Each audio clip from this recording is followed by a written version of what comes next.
All right, quick recap of last year, that awful year. My goal was to read 100 books. So I told myself, okay, 2020, let's go, let's get it. No distractions, 100 books. I was on the path. I was ahead of the game. I was reading 11, 12 books a month. And then in June, got distracted. So I stopped reading. And then I didn't start reading again until October. So yes, I was woefully behind. But I was like, you know what? I'm not gonna let this stop me. I'm not gonna let this, throw me off track to my goal. I'm gonna hit 100. And guess what? I hit 101. So, round of applause to me. We love a self-sufficient, independent woman. This year, new goal, 125. No distractions. I'm over it. Don't talk to me. Leave me alone. Don't breathe in my direction. Leave me alone. Let me thrive without you in my own space. Thanks. So out of those 101 books that I read last year, I have a few that were absolutely amazing. I love them, would recommend them. I have a few that, meh. Just a disclaimer, these are just books that I happen to read for the first time in 2020. So none of them are new. I think maybe one of them, two max, came out in 2020. Now, disclaimer for the ones that are the worst. It's just me. It's me. It's what I thought personally. I either didn't like the plot line, it didn't like the writing, it didn't like the characters, or it just didn't speak to me in the way that some books are able to speak to me. So, if I have to mention your favorite book, that's fine. Don't worry. Don't trip. It's cool. We just have different taste. Not a big deal. It's fine. Okay? Okay. So this is the first one. This is Good Girls Lie by J.T. Ellison. This is how it's described. It says, J.T. Ellison's pulse-pounding new psychological thriller examines the tenuous bonds of friendship, yada yada. Don't miss this fast-paced suspense story from the New York Times best-selling author J.T. Ellison. No offense to J.T. Ellison. What do you have to do to get on the New York Times bestseller list? Because every single book that I have, I swear, it's a New York Times bestseller. And I don't understand why. So this book follows the Good School, Goode school, private school, all-girl school, in like a haunted mansion or something like that. This girl shows up, this girl that no one knows anything about. She's mysterious and she has a secret past. Like when she comes to the school, all this weird stuff starts happening. And I think a girl like dies. So then it's like, oh no, who done it? And who was this brand new girl who got here? And what's her story? And what is she hiding?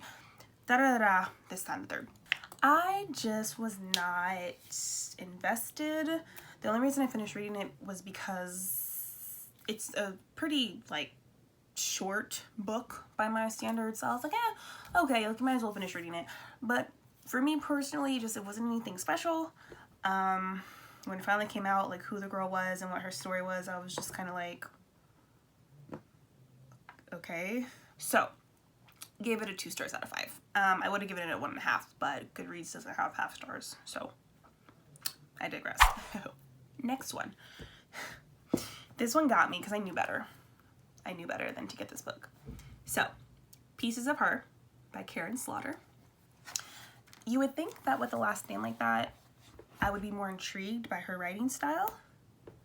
No, I'm not. So, opens up on mother-daughter duo, I think Andrea and Laura. They're at a mall, they're getting food, and Andrea's talking to Laura, and they're chit-chatting back and forth, blah, blah, blah. All of a sudden, this man comes in into the mall, and I think he has like a gun or a knife or something, and he's like trying to kill people, right? And then all of a sudden, he corners Laura, the mom, and she does some quick little like ninja maneuver, kills him, right? Everyone's like, oh, you're a hero. Oh my gosh, you saved us, as one should. Andrea, her daughter, is the only one that's just like, oh my god, who is my mom? Oh my gosh, I don't know who you are anymore.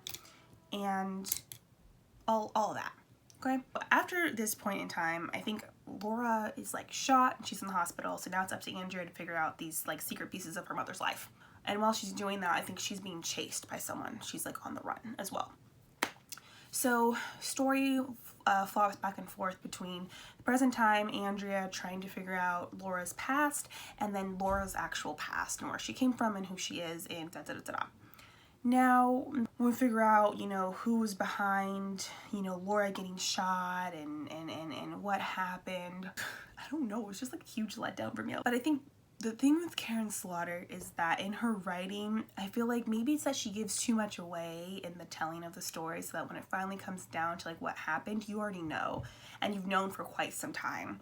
And it's almost like she gives it away so early that you think that, oh, this is a trap, that she wants us to think this, but it's actually going to be something else. And then you're gearing yourself up for this like other huge twist, and there's no other twist. That's what it was. It was exactly what she told you. So maybe that's my fault. She told me what it was, and I thought that since it was so early in the book that I figured it out, that it was going to be something different. That's not the case. So now I know I probably won't be purchasing any more books from Karen Slaughter. You know, it is what it is. And last but not least, Queen of Hearts by Colleen Oakes. Now, I kept this one even though I talked so much mess about it, because it's a series and I'm not sure if maybe like things get better and less annoying. But basically this follows a girl, Dinah. Dinah is the princess of Wonderland. Her father hates her and he's like evil and all this stuff, and then like she has a sister that comes along. The reason I didn't like this book was because Dinah got on my nerves. Dinah, she's just stupid and she's whiny and she makes really dumb decisions, and I just couldn't relate. I couldn't get over it. I couldn't get through it. I was just like, ma'am, there are people chasing you. Why are you sitting there in the castle hiding and crying about your life? Like, you need to leave. You need to go. And then she wasted so much time sitting there crying about her life that when it finally came time for her to go, they were like right on her heels because she waited so long. Like, what are you doing? You don't have time to sit there and grieve. Like, go. What are you doing? Get up. So clearly I had a problem with it, but I did keep it. So I don't know. We'll have to see about this one. Now we move on to the best. Now, I will say that I do have two books here that they do have some disclaimers attached to them. They are amazing books. They're fabulous. I keep them. I would recommend them. However, they are tragic. They are very sad. First one is The Book Thief by Marcus Zizek. Last year, I finally decided to sit down and read it and like make sure that I got through it. And it's amazing. This book itself is narrated by Death. So that tells you something. But it follows a little girl named Liesel.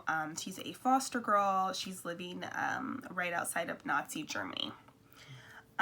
So she is a book thief. So she steals books to read because she just can't get enough of them.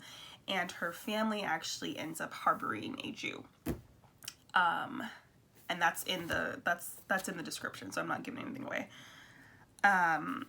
So it goes through Liesel's life and how she takes solace in books and how she sees the world through books. And it's great. Like I said, it's a great book. It is sad. I don't think I will really ever read it again. I might, I don't know. But even if I don't, I will always keep it on my shelf because it's just one of those books for me. Next one is 1,000 Splendid Suns by Khaled Hosseini. This is the same author of The Kite Runner. Kite Runner was also so tragic. So it takes place in Afghanistan, which already, once again, tells you something. And it basically follows two girls, one named Miriam, one named Layla, and how their lives start off completely different, completely separate, and how they end up coming together.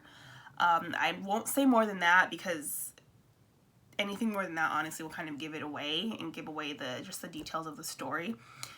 But it is a great story. It is amazing. But in the end, I mean, it does have a happy ending. But just to get to there, those girls went through so much just to get to that happy ending. So 5 out of 5, like, I wholeheartedly recommend this, but just disclaimer, you might cry. If you don't, then hey, you're more powerful than me. But yeah, I don't think I'll ever read that one again, but whew, solid. Now on to books that didn't make me tear up. First one is Children of Blood and Bone by Tomi Adeyemi. I read this one in the beginning of the year. The second one is already out. I'm not sure about the third one yet. The second one is Children of Virtue and Vengeance, which I did enjoy as well, but I felt like I didn't need to put both books on there. Just this one is fine. So this one is a fantasy book. It's like a, would it be considered high fantasy? I don't know. I'm not too familiar with the genres. But it follows a girl. I think her name is Zelie. I'm not 100% sure. But she lives in this made-up world in Africa, where, let's see, everyone has like different sets of magic and different casts of magic, but the magic is gone. The magic has disappeared. And I think like someone comes to Zelie and tells her that she's the only one that can bring back the magic. It's basically this like high stakes adventure novel, and like look at her. She's stunning. Oh, it's really, really good.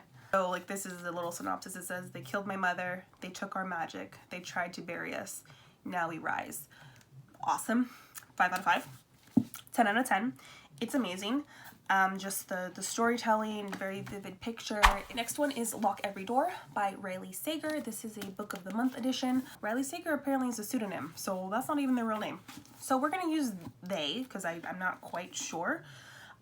So this follows Jules. She just got a job as an apartment setter at the Bartholomew, which is like this famous historic ancient kind of haunted building, apartment building in New York. So the rules of her apartment setting, I think like she can't have anybody over, and something else. And I think it's like for a long period of time. It's like 6 months to a year or something like that. So Jules is super excited because the Bartholomew was like amazing when she was growing up, and that's like what she always thought it was so fascinating. So she ends up meeting a fellow apartment sitter named Ingrid, and Ingrid tells her like, you know, be careful, this place is not what it seems, like something's wrong here. And then boom, Ingrid disappears. So Jules is on her way, she's trying to find out how to track down Ingrid. She's not sure what happened, but then all of a sudden like nobody knows who Ingrid is, nobody remembers her, she was never there, there's no record of her. And I love this one because it like, I got whiplash a little bit reading it, because at first Jules like discovers the secret, and it's just like, I was like, oh my God, are you serious? And then it ended up being something totally different, and I was like, holy crap, like, dang. So for me, it was awesome. I did see some kind of like mixed reviews. People thought maybe like it wasn't realistic, or it just didn't grab them the same way, but I definitely recommend that one. Next, we have Renegades by Marissa Meyer. And I will say, look at this. This book is chunky. Like, she's chunky, okay?